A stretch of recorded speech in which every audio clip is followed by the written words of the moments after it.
Jo Leute, was geht ab? Francis Gaming hier und ihr fragt euch, ist Tenpai noch spielbar oder nicht? Muss ich das Deck jetzt in die Mülltonne schmeißen oder kann ich damit noch was reißen? Und ich sage euch, ihr könnt damit noch was reißen. Das Deck ist nach wie vor sehr stark, die Hits waren extrem krass, aber ich habe einen kompletten Tag jetzt für euch an dem Deck rumgeschraubt, gegen andere Decks getestet und gesehen, ey, da ist immer noch viel machbar. Ich habe immer noch gegen die Top-Meta-Decks sehr gute Chancen. Und das werden wir uns jetzt alles angucken. Das hier ist die Liste, über die ich heute mit euch sprechen möchte. Und zwar ist das die Tenpai Dragon Sky Striker Liste. Und wir werden mal kurz über alle Karten drüber gehen. Es ist jetzt nicht super Neues, aber ich habe an den Ratios ein bisschen rumgefeilt und damit halt viel rumprobiert. Und meiner Meinung nach ist das gerade die beste Liste, die ich für mich gefunden habe und die ich für mich so spielen möchte. Bevor wir aber ins Card by Card gehen, ganz kurz die Erinnerung, checkt doch sehr gerne mal den Link zu Gate to the Games in meiner Beschreibung aus. Da bekommt ihr nämlich 5% Rabatt mit meinem Rabattcode und wenn ihr noch was für Weihnachten braucht oder so, für irgendwen, den ihr kennt und gern habt, könnt ihr das gerne mal auschecken. Da freut sich nicht nur die Person, die beschenkt wird, sondern auch ich, weil ich dadurch auch ein bisschen supported werde. Ich wollte es nur mal gesagt haben, aber wenn ihr da nichts findet, ist auch gar kein Problem. Sehr geil, dass ihr überhaupt hier am Start seid und mit mir guckt, wie wir Tenpai doch metatauglich halten. Und wir werden jetzt mal über die einzelnen Karten gehen. Erstmal das Tenpai Package, weil wir machen das hier mal so. So. Bevor wir über das Tenpai Package reden, so machen wir es, müssen wir über die Mulchami Karten reden. Ich weiß, viele von euch hassen diese Karten und diese Karten sind extrem teuer. Das ist halt wirklich eines der großen Probleme, die das Deck jetzt hat. Vorher konnte man es deutlich budgetfreundlicher spielen, kann man immer noch. Da kommen wir auch gleich bei den Optionen noch zu, die ihr unten schon seht. Aber ich muss euch jetzt erklären, warum ich die beiden spiele. Ich habe die erste Hälfte des gestrigen Tages damit verwendet, die nicht zu spielen und mehr Boardbreaker und noch ein paar. Ich hatte den hier auf 3, den auf 3. Macht das nicht, es ist schrecklich, weil wir haben dann zu viele Normal Summons und das schlimmste Gefühl ist, wenn man ihn zieht und ihn hier zieht, was mir ein paar Mal passiert ist und dann habt ihr verloren, weil ihr könnt nicht extenden. Unser bester Extender war er hier, Sangen Keimen ist ein Extender, er kann ein Extender sein, wenn wir ihn suchen können mit Keimen oder der Field Spell, aber er ist zwar auch One-Card-OTK, genau wie die hier, aber das war nicht gut genug. Und ich habe gegen Malice und Raziel viele Duelle gemacht, gegen Malice habe ich glaube ich kein einziges Mal gewonnen, weil wir nicht durch ein komplettes Board durchspielen können, wenn wir halt nicht nur Boardbreaker ziehen, so. Und deswegen sind die beiden Mulchamis, also Fuvalos und Purulia, so wichtig, denn sowohl gegen Raziel als auch gegen Malice, wenn ich die abwerfe und die nicht halt eine Ash haben, um das direkt zu kontern, und das ist ja nicht schlimm, weil Ash weg ist auch sehr gut, dann werden die nicht ihr volles Board aufbauen. In den meisten Fällen mit Malice. Ich weiß nicht, wie viele Summons sie vom Extract machen, aber gerade wenn sie ihre Cyberse-Line spielen wollen mit dem Link 5 Monster, wo die dann was in den Grave senden und so, dass sie eine Spell and Trap Negation haben. Ich kenne die Decks jetzt deutlich besser, weil ich sehr viel jetzt dagegen gespielt habe. Die müssen halt, glaube ich, schon 7, 8, 9 Mal ins Extra-Deck gehen oder so. Das heißt, wenn wir Fuvalos abwerfen, machen die das auf keinen Fall. Und dann bauen die halt nur noch so ein halbes Board. Die können ein solides halbes Board bauen, so dass sie trotzdem noch Banishes und Handtraps haben. Aber durch ein halbes Board können wir durchspielen. Und das ist der Riesenunterschied. Deswegen kann ich euch die beiden sehr empfehlen. Purulia ist gegen Raziel ein bisschen besser, Fuvalos ist halt eher besser gegen Malice, aber beide sind gut gegen beide Matchups und ich hatte vorher halt Droplet auf 3 drin und ich glaube Slayer auf 3 und dann halt, wie gesagt, ich habe die Ratios waren ein bisschen anders, ich habe auch ein paar Karten nicht gespielt und hatte dafür die noch und Slayer ist halt geil, zu der kommen wir gleich auch noch, aber halt nicht immer, deswegen die beiden sind halt gegen die besten Decks momentan immer gut, so, sie sind nie so, dass sie komplett tot sind eigentlich. Von daher kann ich euch die sehr empfehlen, wenn ihr irgendwie die Kohle für die habt, ist das geil in diesem Deck, aber es ist kein Muss. Wir kommen bei den Optionen noch dazu, das Deck ist trotzdem gut spielbar, aber ich will euch natürlich die Version zeigen, mit der ich sagen würde, okay, damit könnt ihr immer noch auf ein Turnier gehen und gut performen, so, und da sind die beiden halt momentan ein Muss, um das bestmöglich zu spielen, leider. Dann haben wir unser Tenpai Package, natürlich Chundra nur noch auf 1, aber natürlich dreimal Paidra, weil beste Karte. Dass er nur noch auf 1 ist echt schade, weil wenn wir ihn gezogen haben, das war schon geil, weil er einfach ein Extender war, wenn er jemand eine Impam abbekommen hat oder so. Passiert es halt seltener, ist aber in Ordnung. Fadra habe ich auch nur auf 1, weil ich ihn nicht häufiger gebraucht habe. Ich weiß, unsere Recursion ist deutlich schlechter geworden. Deswegen könntet ihr ihn auch easy auf 2 spielen oder so. Aber ich habe einfach gemerkt, auch wenn das jetzt ein bisschen mehr Glass Cannon ist, ich komme trotzdem meistens durch. Und dann reicht halt einer. Ich will halt nicht zu viele Tenpai-Karten ziehen, die nicht One-Card-OTK sind. So. Dora, super süße und lustige Karte, ist ein One-Card-OTK. Aber wie gesagt, wenn wir ihn mit ihm hier und ihm hier zusammenziehen, ist halt komplett doof so, deswegen spiele ich ihn nur auf 1, ist völlig okay, weil er auch nur on Normal Summon ist. Und Genroku auf 2 finde ich gerade auch perfekt für mich, so im Testen. Wie gesagt, ich habe jetzt wirklich einen kompletten Tag getestet, weil ihn zu ziehen ist nicht schlimm, weil er ist auch One-Card-OTK, aber noch einen davon im Deck zu haben ist super, falls wir Field Spell oder Sang in Keimen haben, um ihn halt zu suchen und dann direkt zu beschwören. Geht ja mit ihr hier auch, also sie kann auch einen Genroku suchen, ist dann auch direkt eine Beschwörung und so weiter, deswegen ist super, aber auf 2 völlig ausreichend. Und jetzt kommen wir zu dem, was das Wichtigste im Deck wird, die Boardbreaker natürlich. Hier ein Slayer, warum nur ein?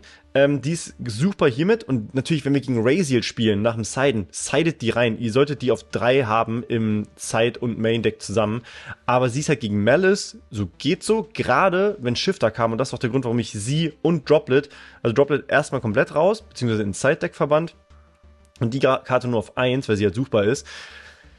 Es wird Shifter noch mehr gespielt als vorher. Klar, vorher waren es Tenpai und Ritual Beast, die Shifter hauptsächlich gespielt haben, aber jetzt haben wir Malice, was stärker vertreten ist als Ritual Beast und die profitieren halt so krass von Shifter. Und wenn die halt Shifter werfen, dann ist die Karte hier komplett tot gegen die, genau wie Droplet. Und das wollte ich halt nicht. Gegen Raziel ist sie zwar super, aber gegen Raziel kommen wir tatsächlich auch anders ganz gut durch unsere Sky Striker Engine vor allem. Und deswegen Slayer ist cool als Target, wenn man sie mal suchen kann, aber habt sie eher im Side-Deck, falls ihr wisst, ich spiele gegen Raziel, weil dann ist sie natürlich super krass.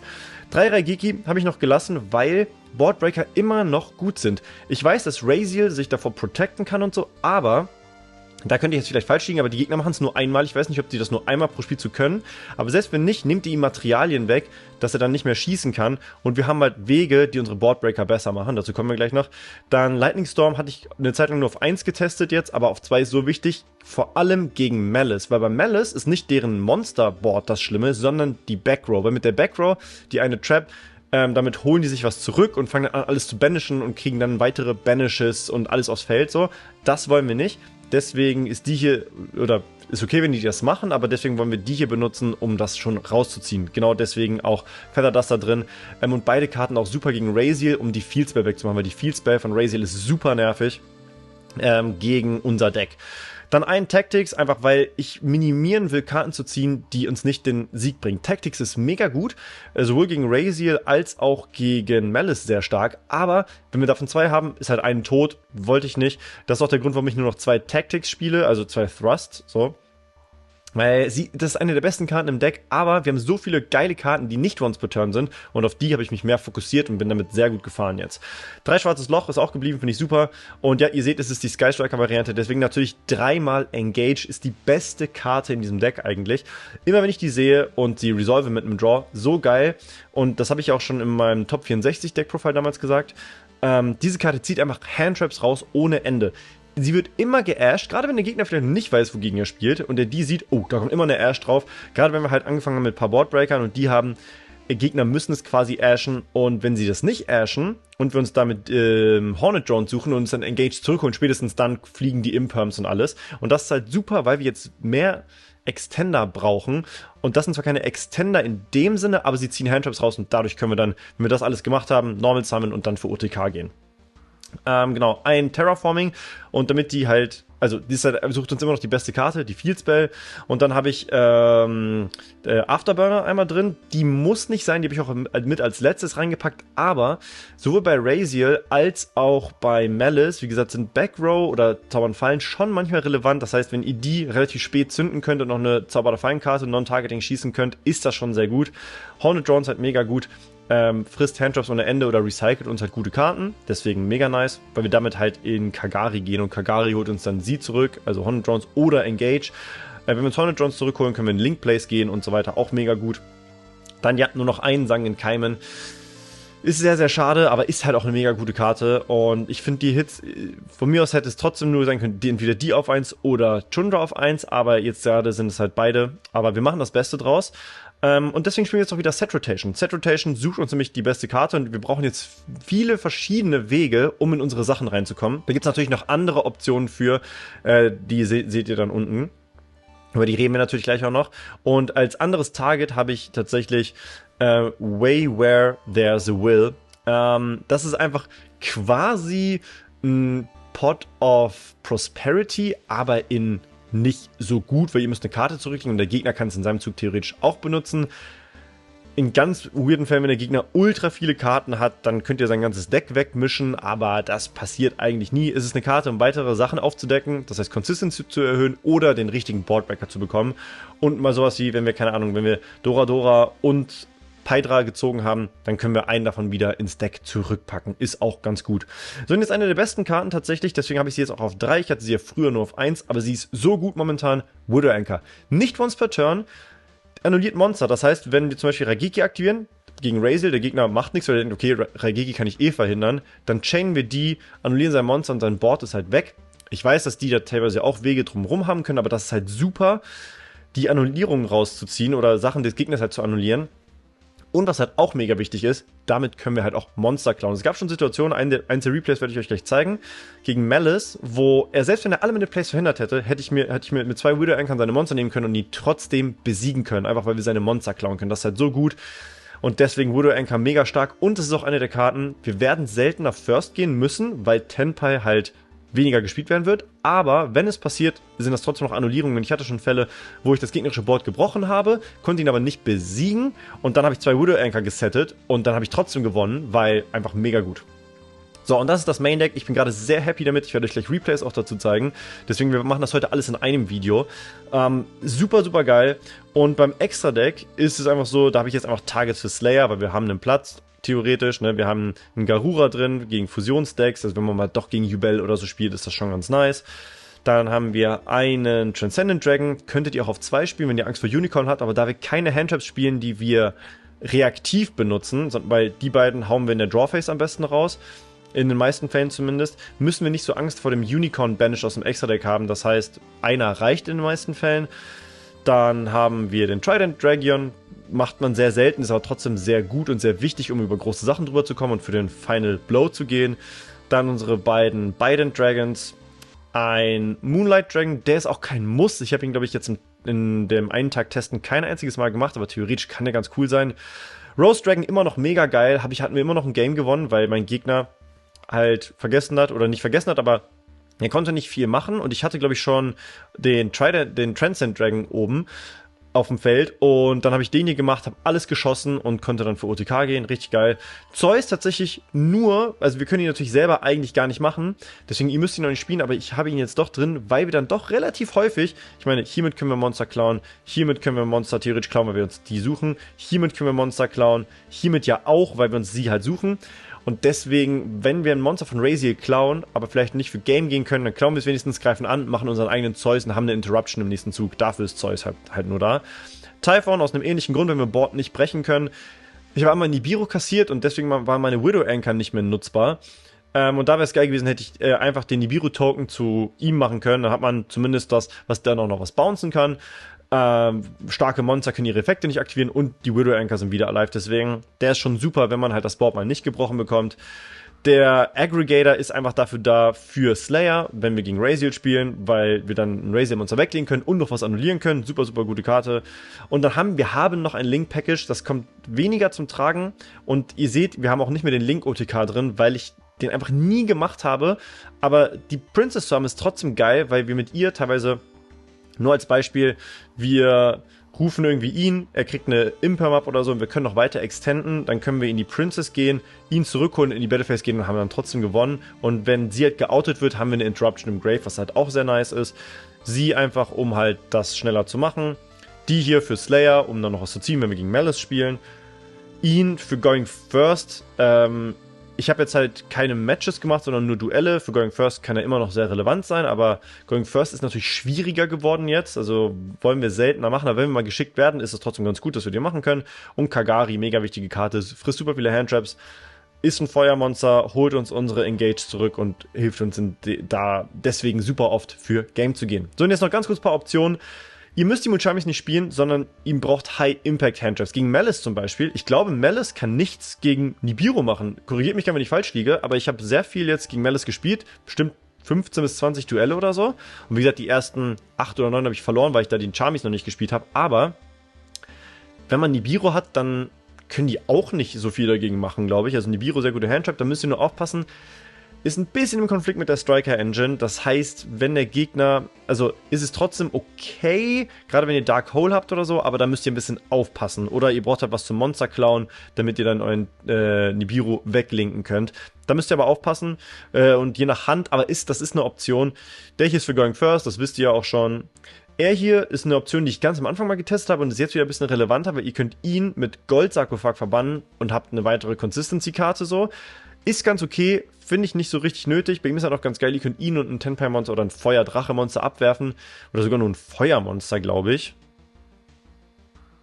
Ja, also muss nur ein Feuermonster sein. Abwerfen, um die Karte auf dem Spielfeld zu zerstören. Kann auch mal ganz geil sein, um Backrow loszuwerden oder so. Aber es ist halt ein Monster-Effekt, das heißt, ihr werdet damit die Raziel Fieldspell nicht wirklich los und so. Aber ist trotzdem okay. Chaos Hunter, ähnliches Problem wie bei Nibiru, ist aber fast immer ein Turnskip für Malice, glaube ich, wenn die nichts banishen können. Wenn der Gegner was specialt, könnt ihr die hier rufen. Halt mega geil. Fenrir, auch wieder im Konflikt mit der Striker Engine. Das sind jetzt eher so Optionen, wenn ihr sagt, boah, Striker Engine, habe ich gar keinen Bock drauf. Aber ich empfehle sie euch sehr. Ich finde sie extrem gut. Magnamut auch ganz geil in manchen Matchups. Gegen die besten Decks jetzt nicht, aber gegen Yubel zum Beispiel ganz okay oder so. Und dann könnt ihr halt ihn machen und in der Endphase sucht ihr euch ihn und dann könnt ihr direkt in der Mainphase des nächsten Zuges in ihn hier gehen, was halt schon sehr geil ist. Aber ja, ist gute Karte, aber muss auch nicht. Ich zeige euch hier, wie gesagt, nur ein paar Optionen und relativ schnell auch. Shifter, wisst ihr. Lancia auch einfach super gut gegen Malice, deswegen sehr geil. Change of Heart ist eine super Karte gegen Raziel auch zum Beispiel, weil der Gegner muss daran was machen, so, und kann es nicht einfach nur verhindern, sondern muss schon Ressourcen benutzen, sonst klaut ihr sein Monster, könnt Zeus machen und so, ist schon sehr, sehr geil und ist halt generell gut. Dann noch für manche Fälle die Jamming Waves, wenn ihr gegen Backrow lastigere Decks spielt, so, oder wo ihr direkt die Backrow weghaben wollt. Heatwave immer noch sehr gut für Going First halt. Wenn ihr die habt, dann gewinnt ihr sehr oft, weil ihr könnt immer noch durch Handtraps durchspielen. So ist es nicht. Es ist schwieriger geworden, aber gerade mit der Striker Engine, das hilft schon enorm. Genau, Goldsarkophag aus dem Grund, den ich gerade genannt habe. Monster Reborn könnt ihr auch mal probieren, finde ich interessant, wenn man halt das Board des Gegners outet mit einem Dark Hole und dann nehmt ihr euch ein starkes Monster vom Gegner, kann das oft auch schon reichen, um für OTKs zu gehen oder halt das mit einer größeren Wahrscheinlichkeit zu haben. Called by the Grave, ja, wichtig gegen Ash und so.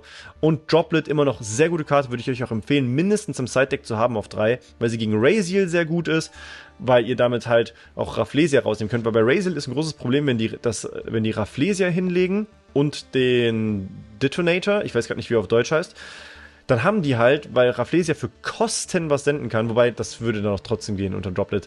Ja, vergesst, was ich gesagt habe, aber die können halt eine Trap senden, die halt den Zeus machen lässt in eurem Zug, was sehr unangenehm ist. Deswegen, die Xyz-Monster loswerden ist schon besser, aber Droplet trotzdem sehr gute Karte, wenn ihr wisst, dass ihr nicht gegen ein Shifter-Deck spielt. So, das war jetzt mal ganz grob das Deck-Profile. Und ich würde sagen, damit ihr nicht nur denkt, ja, der Typ kann ja viel erzählen, wenn der Tag lang ist, zeige ich euch mal, wie das Deck zumindest in dem einen Tag, wo ich getestet habe, performt habe. Bedenkt nur natürlich, es war jetzt ein Tag. Ich habe jetzt nicht die heftigsten Replays aller Zeiten, aber ich habe versucht, so schnell wie möglich was zusammenzukriegen und das gucken wir uns jetzt an.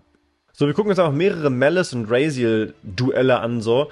Ich kann nicht so viel dazu sagen, wie gut die Gegner das spielen. Ich weiß nur, was das normale Endboard eigentlich ist und kann nicht immer bewerten, ob die Gegner das gut hinkriegen, so.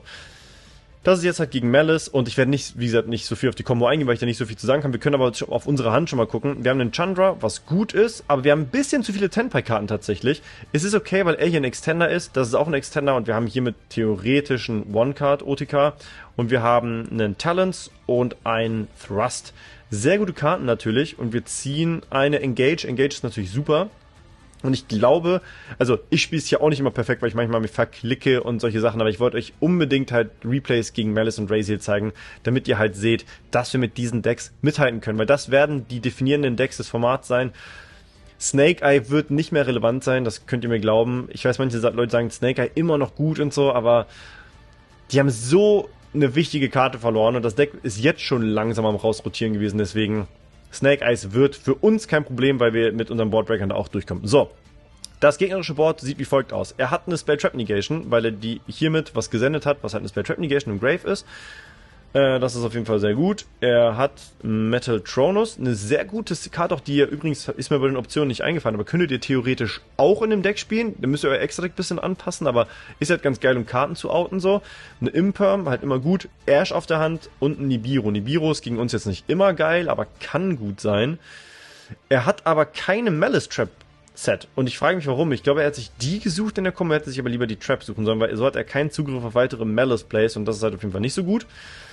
Und ich aktiviere auf jeden Fall die. Da asht er schon mal, was für uns ganz gut ist, weil jetzt sind unsere beiden Tactics-Karten alive. Die erste annulliert er, aber die zweite kann er nicht annullieren.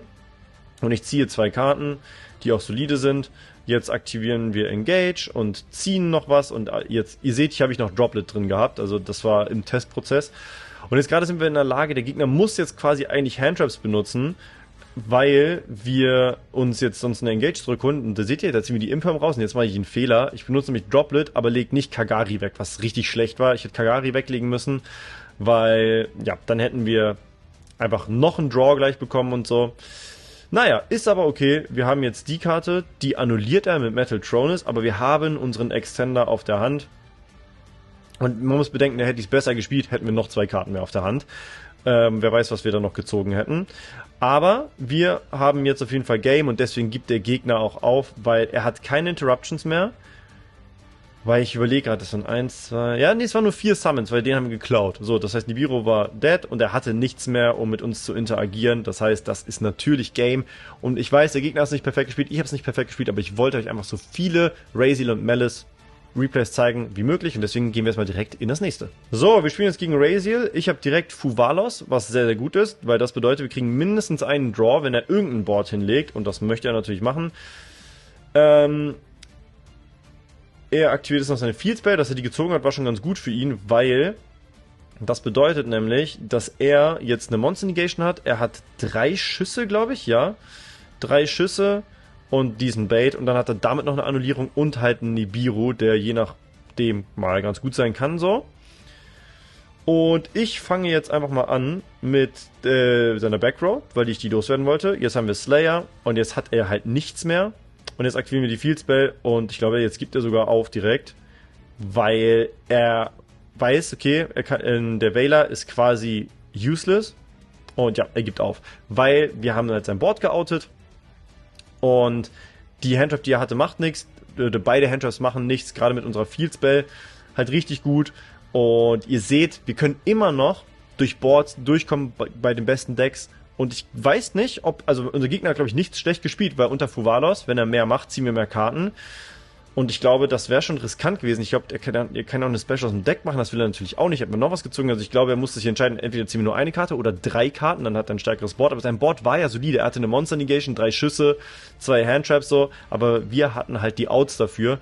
Und deswegen meinte ich, es ist wichtig, Backrow Removal viel zu haben und natürlich brauchen wir auch was gegen die Raziel-Karten, wie halt Slayer. Aber wir gehen mal direkt ins nächste Duell, damit ich hier nicht nur laber, sondern damit ihr seht, was wir mit Tenpai machen. So, unser Gegner fängt natürlich an und diesmal haben wir keine Handtrap. Wir haben eine gute Boardbreaker-Hand, wir haben eine Tenpai-Karte. Das ist schon sehr gut, aber natürlich wäre ein Fuvalos oder so noch geil gewesen, weil wir dann wüssten, sein Board wird nicht so krass. Weil jetzt kann unser Gegner Full Board aufbauen. Ich weiß nicht, ob der Gegner das hier jetzt hinbekommt. Malice ist auch ein sehr schwer zu spielendes Deck, habe ich mir sagen lassen. Aber ich glaube, er wird schon einiges hinkriegen. Ich bin mir gerade nicht sicher, was in diesem Replay war. Ich habe, wie gesagt, sehr viele Duelle gemacht und jedes, was halbwegs okay war, habe ich halt gespeichert, um es euch zu zeigen. So, er macht jetzt seine normale Combo und ich meine, wir sind schon gut aufgestellt, ne? Mit Sang in Keimen. 2 der besten Boardbreakern, hier mit einer Annullierung, was auch schon mal super ist, und Engage, die, weil wir 5 Spells auf der Hand haben, auf jeden Fall live sein wird. Von daher war ich eigentlich guter Ding und dachte mir, yo, das sieht solide aus und wir ziehen sogar noch einen Paidra. Kann ich schon mal spoilern, was auch sehr gut ist. Das heißt, wir haben dann einen One-Card OTK und einen Extender, was sehr gut ist, mit 4 Boardbreakern noch. Oder 3 Boardbreakern und einer Karte, die Handtraps rauszieht und Boards bricht. Und hier nochmal ganz kurz auch übrigens, man sieht, er hat 2 Fuvalas auf der Hand. Und hier ein gutes Beispiel dafür, warum, ganz kurz, so, einmal Pause. Ein ganz gutes Beispiel dafür, warum diese Karte so viel fairer ist als Maxi, weil stellt euch mal vor, sie wäre so wie das wäre jetzt Maxi, dann könnt ihr die abwerfen und er würde noch so viele Karten ziehen, wahrscheinlich in Handtraps reinziehen. Deswegen, die Mulchamis sind deutlich fairer. Sie sind immer noch ultra krass, versteht mich bitte nicht falsch. Super krasse Karten, aber halt nicht so unfair wie Maxi. So, er hat auf jeden Fall seine Spell Trap Negation. Diesmal hat der Gegner die Malice-Karte und das ist die ich meine, vor der ich immer Angst habe, weil damit kann er alle seine Plays in unserem Zug starten. Deswegen, die will man eigentlich so schnell wie möglich loswerden, wenn es irgendwie geht. Und mal gucken, wie ich es hier spiele. Ich benutze Darkhold, das annulliert er. Das ist auch völlig okay.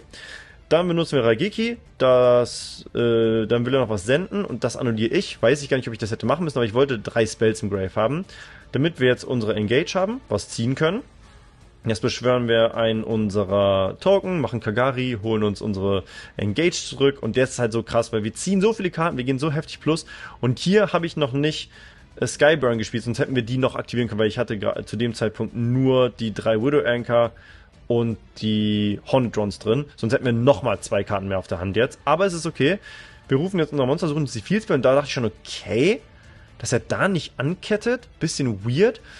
Und es ist in Ordnung, weil er wollte, glaube ich, das war seine Taktik, uns erstmal machen lassen, weil er wusste, wenn wir in die Battlephase gehen, kann er Sachen banishen und jetzt wusste er, okay, weil ich habe versucht in die Battlephase zu gehen, jetzt aktiviere ich die Trap und er kann jetzt halt schon noch viel machen, weil er banisht jetzt was bei uns im Friedhof, was sehr unangenehm ist.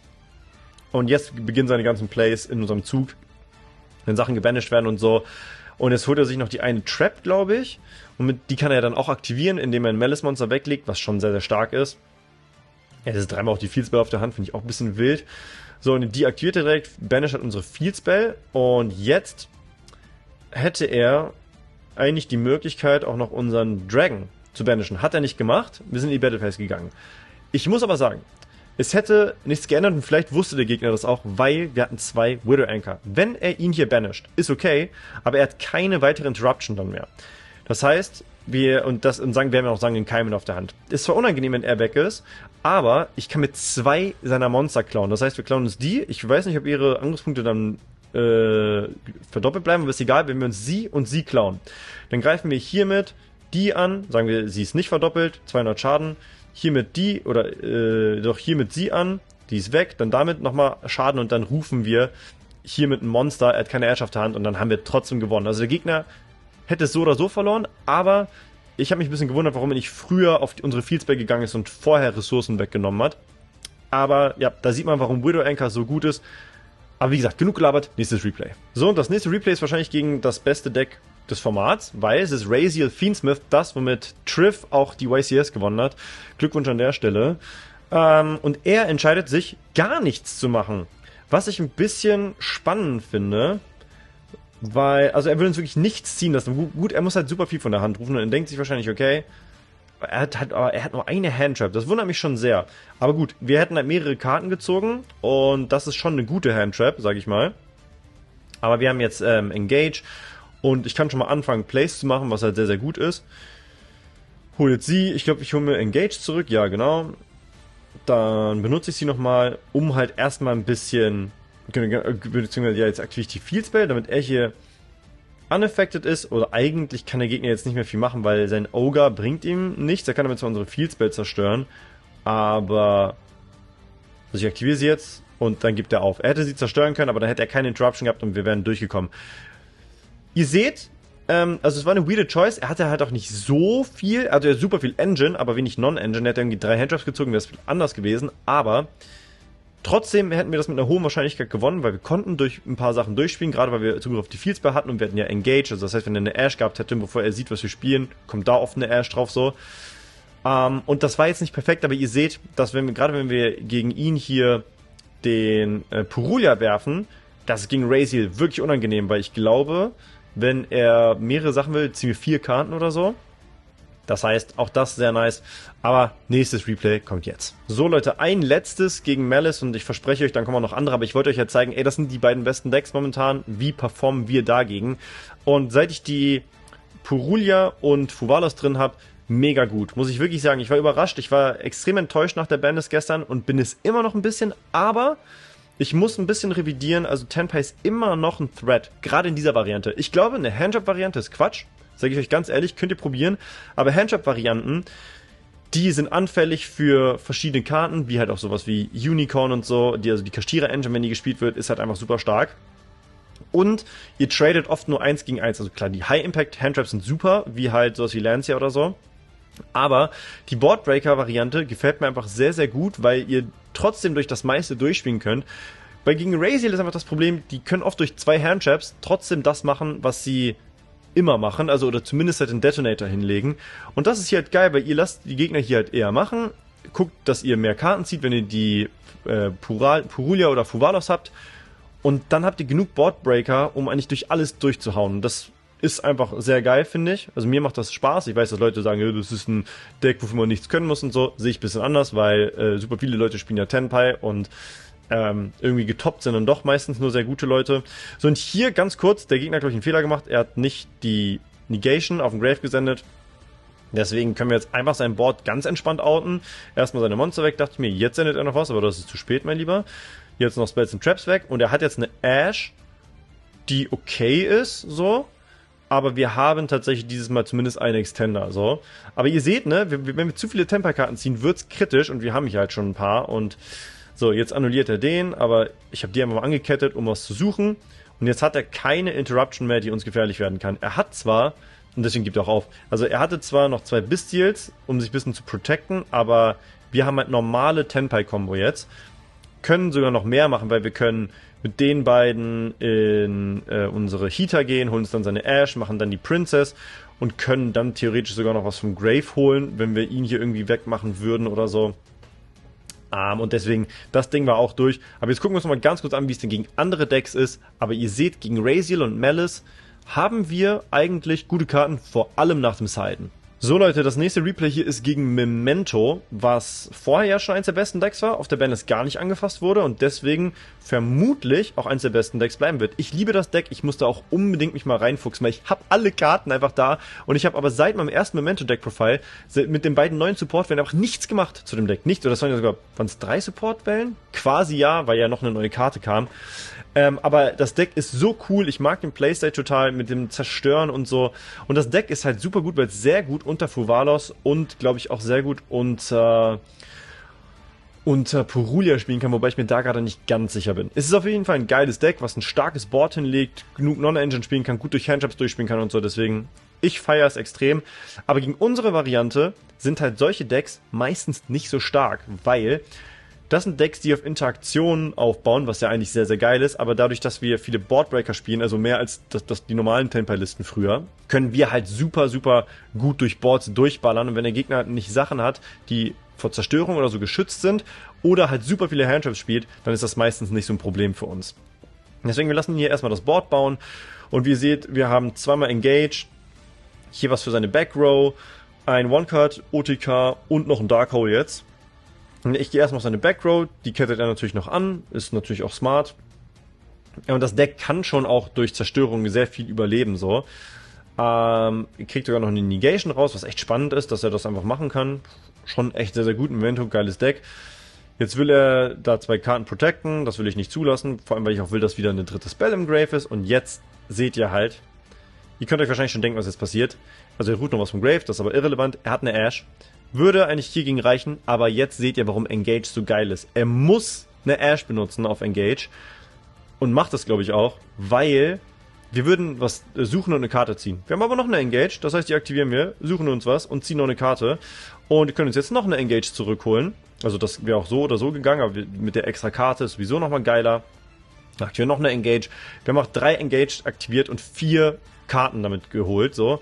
Jetzt holen wir uns noch sein Monster, aktivieren die noch, weil ich dachte, falls er noch irgendwie eine Handtrap oder so hat, war aber vielleicht gar nicht so smart wegen Nibiru, wobei ich ja die Fieldspear hatte, von daher alles easy und jetzt suchen wir uns ihn, er kann in den nicht anketten und wir haben Game, wie ihr seht. Er hat keine Interruptions mehr und es war ein Full Memento Board, ne? Wir haben da einfach durchgeballert, durch Engage vor allem auch, einfach die beste Karte in diesem Deck und deswegen, wenn ihr Tenpai spielen wollt, die Skystriker Variante, ihr seht, der Gegner gibt auf, ist meiner Meinung nach immer noch super stark. So Leute, letztes Replay, bevor wir dann ins Ende des Videos gehen und ihr seht, wir spielen hier gegen Yubel Fiendsmith. Hat einen guten und starken Hit bekommen, aber ist immer noch ein sehr gutes Deck meiner Meinung nach. Das Endboard meines Gegners, ihr könnt das gerne in die Kommentare schreiben, ich finde es sieht ein bisschen weird aus. Ich glaube, er hätte auf ein bisschen was Besserem enden können, aber das Deck ist natürlich auch jetzt nicht so super leicht zu spielen und so. Und es ist tatsächlich gegen uns egal, weil wir haben einfach sehr viele Sachen, gegen die er nichts machen kann.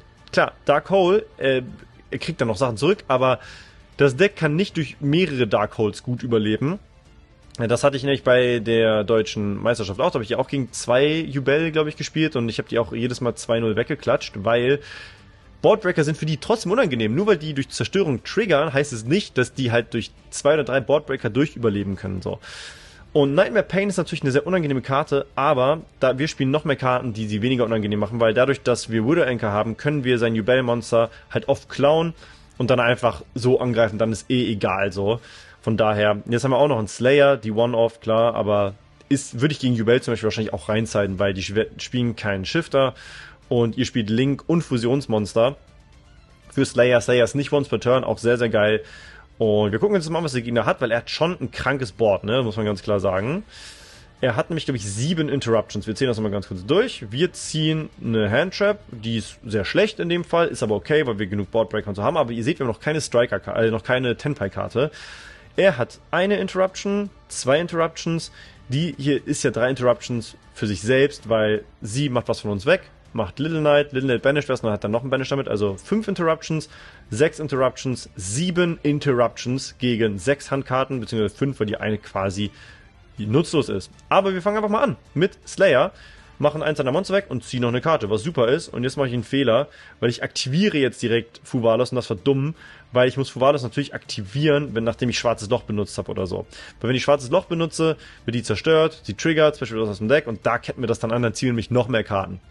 Das war schlecht gespielt von mir einfach, aber ich zeige es euch trotzdem, weil das halt mein einziges Yubel Replay ist. Noch ein Dark Hole, jetzt ist halt alles weg, er kriegt dann noch ein bisschen was zurück, aber ihr seht, das wird schon sehr dünn. Und jetzt aktiviere ich die noch, hole mir eine Engage und ja, Engage ist halt einfach komplett insane. Jetzt haben wir vor allem Backrow Removal gezogen und jetzt gibt er auch auf. Das Heftige ist jetzt halt einfach, und deswegen habe ich mir halt mit Thrust keine Temper-Karte gesucht, weil ich wusste, wir werden noch, wenn er das nicht verändern kann, mehrere Karten ziehen. Gegen eine Ash hätten wir dann so oder so verloren, wusste ich. Und beziehungsweise ich wusste ja, dass er keine Ash auf der Hand hat, weil ich kannte ja seine Handkarte. Und ich dachte mir, okay, gegen die Backrow, gegen eine Imperm verlieren wir so oder so. Wenn ich uns eine Tenpai-Karte suche, beziehungsweise wenn ich die Field Spell suche, ist es okay, aber ich dachte mir, ich hole mir lieber Skystriker-Karten, vor allem, weil ich wusste, wir ziehen 2 Karten und suchen 2.